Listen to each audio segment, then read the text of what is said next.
Good morning students. आज हम start करते हैं आपका ज्योग्राफी का chapter number 4, that is agriculture. ठीक है।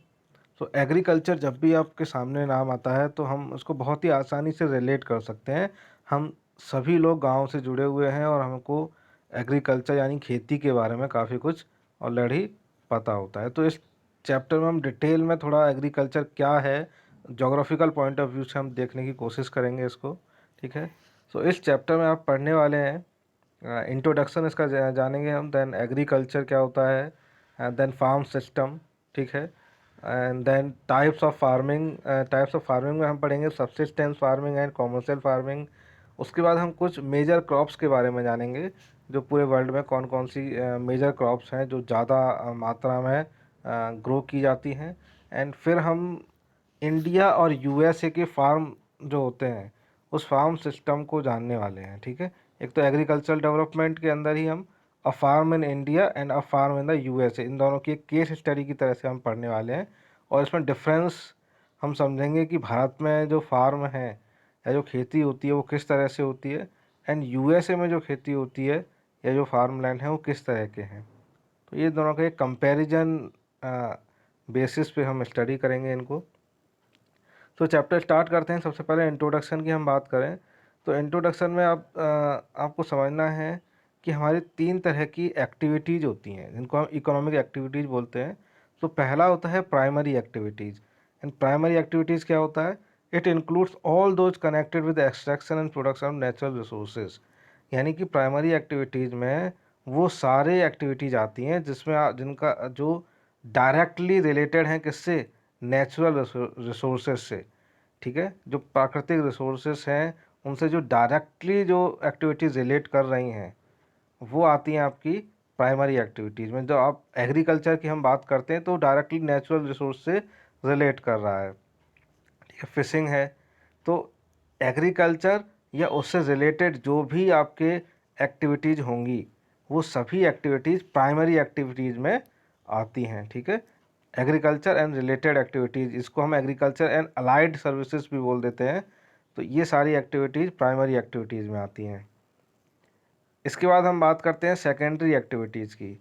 तो प्रोसेसिंग ऑफ नेचुरल रिसोर्सेस, यानी जो नेचुरल रिसोर्सेज का यूज हम डायरेक्टली प्राइमरी एक्टिविटीज़ में कर रहे थे, उन्हीं नेचुरल रिसोर्सेज को यूज करके उनको प्रोसेस करना और कोई नई चीज़ बना देना। ठीक है। उनको प्रोसेस करना और कोई नई चीज़ बनाना, ये काम आपका सेकेंडरी एक्टिविटी में आता है।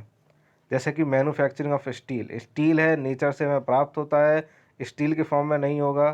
ठीक है। उसका एक दूसरे फॉर्म में नेचर से प्राप्त होगा, लेकिन जो नेचर से हमें मिल रहा है, नेचुरल रिसोर्स से हमें मिल रहा है, उसके साथ हम कुछ प्रोसेसिंग करेंगे, कुछ ऑपरेशंस करेंगे और स्टील बनाएंगे। तो manufacturing of steel, baking of bread, bread हमें नेचर से तो मिलता नहीं है डायरेक्टली, लेकिन ब्रेड का एक रॉ मटेरियल होगा जो हमें कहाँ से मिलता है? नेचर से मिलता है, वो नेचुरल रिसोर्स है। उस नेचुरल रिसोर्स पे हम क्या करेंगे? प्रोसेसिंग करेंगे और हम ब्रेड बना देंगे। ऐसे ही वीविंग ऑफ क्लॉथ, जो हम कपड़े पहनते हैं वो डायरेक्टली नेचर से तो ऐसे हमें नहीं मिलते हैं। ठीक है। हमें क्या मिलता है? उसका कॉटन की फॉर्म में हम ग्रो करते हैं तो उसके कॉटन का धागा मिल जाएगा। अदर फॉर्म्स में हमें जो है वो धागे मिलते हैं, उनका हम क्या करते हैं? उनकी वीविंग करते हैं, बुनाई करते हैं और कपड़े बनाते हैं। तो ये जो मैन्युफैक्चरिंग इंडस्ट्री है, किसी भी चीज़ की जो मैन्युफैक्चरिंग इंडस्ट्री है, ये मैन्युफैक्चरिंग इंडस्ट्री आपकी सेकेंडरी एक्टिविटीज़ होती है। ओके। एंड आपका लास्ट आता है टर्शियरी एक्टिविटीज़। टर्शियरी एक्टिविटीज़ में वो सारी सर्विसेज होती हैं, वो सारी एक्टिविटीज़ होती हैं जो प्राइमरी एंड सेकेंडरी सेक्टर को सपोर्ट देती हैं। ठीक है।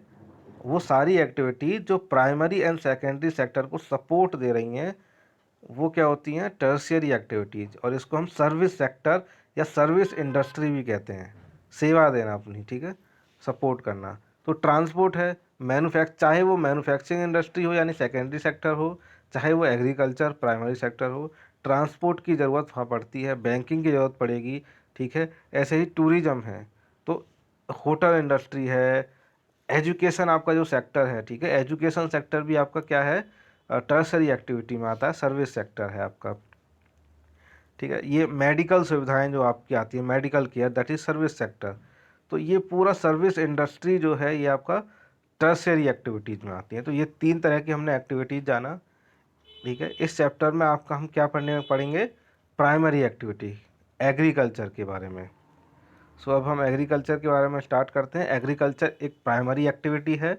It includes growing crops, fruits, vegetables, flowers and rearing of live stock. तो एग्रीकल्चर का मतलब क्या होता है, ग्रोइंग क्रॉप्स यानी फसलें उगाना, फसलों से फ्रूट्स, फल, फ्रूट, सब्जियां, फूल, rearing of livestocks. Livestocks होते हैं पालतू जानवर, यानी कि जो जानवर हैं जिनको पालतू जो जान उनको बना सकते हैं हम। ठीक है।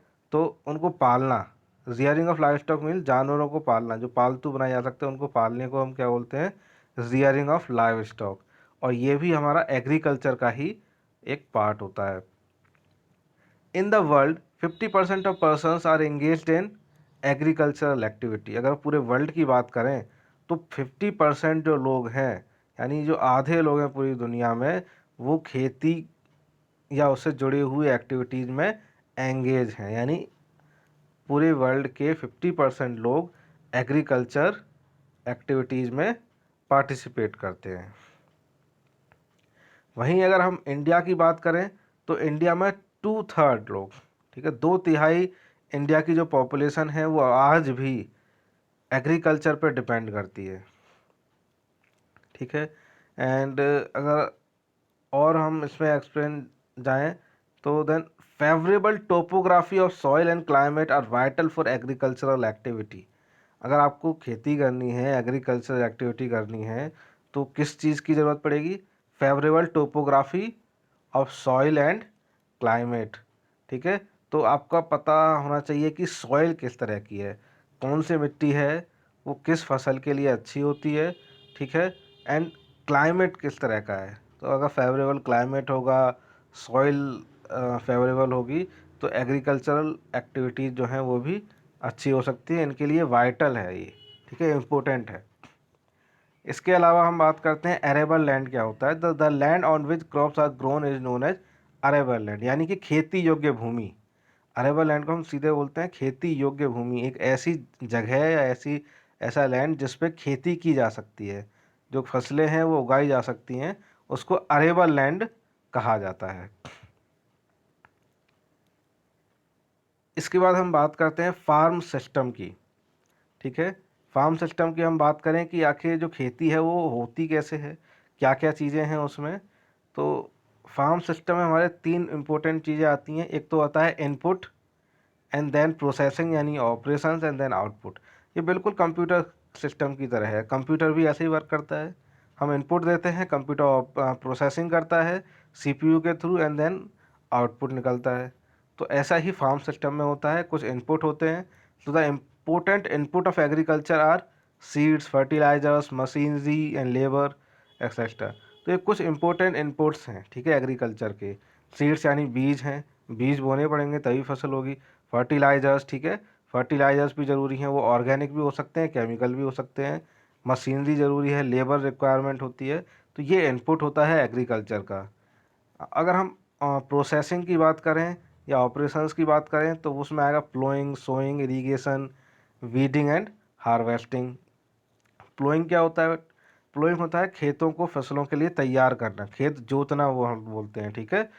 तो वो प्लोइंग होता है। सोइंग यानी बीज बोना, इरिगेशन आपका सिंचाई करना यानी पानी लगाना। वीडिंग, वीड हम बोलते हैं अनवांटेड प्लांट्स को, यानी जो हम फसल ग्रो करना चाह रहे हैं लेकिन उसके अलावा भी कुछ थोड़े कम मात्रा में उनके साइड में कुछ अनवांटेड अनडिजायरेबल प्लांट्स जो हैं वो ग्रो हो जाते हैं नेचुरली, तो उनको हटाने को वीडिंग कहा जाता है। एंड इसके बाद आता है हार्वेस्टिंग, जब फसल पक के तैयार हो जाती है फसल को काटने को हार्वेस्टिंग कहा जाता है। तो ये आपका ऑपरेशन प्रोसेस हो जाता है। फिर आपका क्या हो गया, आउटपुट। आउटपुट क्या हो गया, output from the system includes crops, wools, dairy and poultry product. अब एग्रीकल्चर सिस्टम से अगर आउटपुट होगा तो वो क्या होंगी, वो फसलें होंगी, वूल हो सकती है, हमारी जो ऊन होती है वो, डेयरी प्रोडक्ट हो सकते हैं, पोल्ट्री प्रोडक्ट्स हो सकते हैं। तो ये आपका हो जाता है 3 स्टेप्स में। ठीक है। फार्म सिस्टम आपका 3 स्टेप में हो गया, इनपुट, ऑपरेशंस यानी कि प्रोसेसिंग, एंड आउटपुट। अब हम थोड़ा मैप में देख लेते हैं। ये वर्ल्ड मैप अगर आप देखें तो जो ग्रीन पोर्शन यहाँ शो हो रहा है, ठीक है, इस वर्ल्ड मैप में जो ग्रीन पोर्शन शो हो रहा है वो आपका दिखाता है अरेबल लैंड को। किसको दिखाता है? अरे world distribution of arable land, यानी पूरे वर्ल्ड में कहाँ कहाँ खेती योग्य भूमि है वो आप देख सकते हैं। आप देख सकते हैं इंडिया का अगर मैप देखें तो लगभग इंडिया के काफ़ी ज़्यादा हिस्से में खेती योग्य भूमि है। चाइना में है, यूरोपियन कंट्रीज में बहुत ज़्यादा है, एंड नॉर्थ अमेरिका की बात करें तो वहाँ आप देख सकते हैं यूएसए में खेती योग्य भूमि बहुत ज़्यादा है, ठीक है। तो इस तरह से ये आपका पूरा वर्ल्ड में अरेबल लैंड का डिस्ट्रीब्यूशन यहाँ दिखाया गया है। इसके साथ अगर हम बात करते हैं अभी वही जो हमने बात किया फार्म सिस्टम की, तो फिगर 4.2 में अगर हम देखें तो farm system of an arable farm दिखाया गया है, जिसमें इनपुट आपका मशीनरी, सीड्स, केमिकल्स, ये कुछ इनपुट दिखा दिए। प्रोसेसिंग में देखो प्लोइंग, सोइंग, स्प्रेइंग, स्प्रेइंग मतलब केमिकल का छिड़काव अगर हम कर रहे हैं, ठीक है, जो पेस्टिसाइड्स होते हैं वो, ठीक है, जो फसलें ख़राब होने से बचाते हैं। तो ये आपका प्रोसेसिंग का पार्ट है, एंड आउटपुट में आपका क्रॉप दिखा दिया, ठीक है। तो ये थ्री सिस्टम हो गया आपके फार्म सिस्टम में। इसी तरह से यहाँ एक और चीज़ बता दी है वो फिगर 4.3 में, physical and human farm inputs. अब इसके अलावा और क्या क्या इनपुट्स हो सकते हैं? देखिए फिजिकल इनपुट्स की बात करें तो वो नेचुरल है, यानी सनशाइन की ज़रूरत होगी, सनशाइन भी, ठीक है, रेनफॉल, बारिश भी ज़रूरी चाहिए होती है, सॉइल चाहिए होता है, टेम्परेचर चाहिए होता है एक हर फसल के लिए अपना, एंड स्लोप यानी कि ढलान, यानी कि जो सॉइल की टोपोग्राफी है वो कैसी है, ठीक है, सॉइल प्लेन है, ऊबड़ खाबड़ है, जो टोपोग्राफी है वहाँ की, या फिर वो पहाड़ी एरिया का ढलान है। अब ढलान में है तो कैसा है एक, ठीक है। तो ये सारी चीज़ें मैटर करती हैं। इसके अलावा ह्यूमन इनपुट की हम बात करें तो स्टोरेज, यानी कि फसल तो तैयार होगी उसको स्टोर भी तो करना है, यानी स्टोरेज हाउस होने चाहिए। लेबर रिक्वायर होती है, लेबर आपकी इनपुट होती है, मशीनरी आपको चाहिए, केमिकल्स चाहिए, ये सब आपके इनपुट बताए हुए हैं। इसके अलावा हम थोड़ा कुछ एक्स्ट्रा और जान लेते हैं। देखो एग्रीकल्चर क्या होता है ये हमने अभी समझा भी है। तो science and art of cultivation on the soil, raising crops and rearing live stocks. तो ये तो हमने हमने अभी पढ़ा भी कि एग्रीकल्चर क्या है, इसको फार्मिंग भी बोल देते हैं। इसके अलावा अगर हम बात करें, ठीक है, तो आपका आता है सेरीकल्चर, पिसीकल्चर, विटीकल्चर, हॉर्टिकल्चर, और भी कई तरह के आते हैं। तो सेरीकल्चर मतलब जो सिल्क वर्म होते हैं, यानी जो सिल्क के कीड़े हैं उनको रियर करना सेरीकल्चर कहलाता है। अब ये सिल्क के कीड़ों को क्यों करते हैं, हम पालते क्यों हैं? सिल्क के कीड़ों को रियर इसलिए करते हैं क्योंकि इन्हीं से क्या बनता है, रेशम का जो कपड़ा बनता है हमारा, जो सिल्क का जो हमारा कपड़ा है वो सिल्क के कीड़ों द्वारा ही बनाया जाता है। तो वो इनको, इनका जो पालना है, जो रियरिंग ऑफ सिल्क वॉर्म्स है, इसी को हम क्या बोलते हैं, सेरीकल्चर। इसी तरह से जो मछली पालन है, ब्रीडिंग ऑफ फिश, ठीक है, वो आपका पेसिकल्चर कहलाता है। जो कल्टीवेशन ऑफ ग्रेप्स है, अंगूर की अगर खेती करते हैं तो वो विटीकल्चर कहलाता है। एंड सब्जियां, फल और फूल, इनकी जो खेती हो रही है, जो ग्रो कर रहे हैं हम इनको, तो इसको हम कहते हैं हॉर्टिकल्चर, ठीक है। तो ये डिफरेंट डिफरेंट नेम्स जो हैं इनको दिए गए हैं। इसके बाद हम बात करते हैं आगे टाइप्स ऑफ फार्मिंग की, ठीक है, यानी कि खेती किस तरह से होती है, क्या क्या उसके तरीके हैं। तो farming can be classified into two main types depending upon the geographical conditions, demand of produce, labour and level of technology. So अगर हम बात करें तो फार्मिंग को बड़े तौर पे हम दो तरीके से बांट सकते हैं, और उनका बेसिस होता है जोग्राफिकल कंडीशंस, यानी जिस जगह पे हम खेती करने वाले हैं, फार्मिंग करने वाले हैं, वहाँ की जोग्राफिकल कंडीशंस किस तरह की हैं, ठीक है, वहाँ क्लाइमेट कैसा रहता है, वहाँ सनशाइन कैसा रहता है, वहाँ रेनफॉल क्या होती है, वो स्लोप है, प्लेन एरिया है, क्या है, ये हम देखेंगे। साथ में जो भी हम प्रोड्यूस करने वाले हैं उसके वहाँ डिमांड है या नहीं है, ठीक है, इस पे भी जो है डिपेंड करती है फार्मिंग। इसके अलावा लेबर रिक्वायर होती है, एंड टेक्नोलॉजी हम क्या क्या यूज़ कर रहे हैं, किस तरह की मशीनरी हम यूज़ कर रहे हैं एग्रीकल्चर के लिए। इन सभी पे जो बेसिस हम कहें तो दो तरह से हम फार्मिंग को कैटेगराइज करते हैं। फर्स्ट वन आपका होता है सब्सिस्टेंस फार्मिंग, दूसरा होता है आपका कॉमर्शियल फार्मिंग। ठीक है, जब हम सब्सिस्टेंस फार्मिंग की बात करते हैं तो सब्सिस्टेंस फार्मिंग में हम पढ़ेंगे this type of farming is practised to meet the needs of the farmer's family.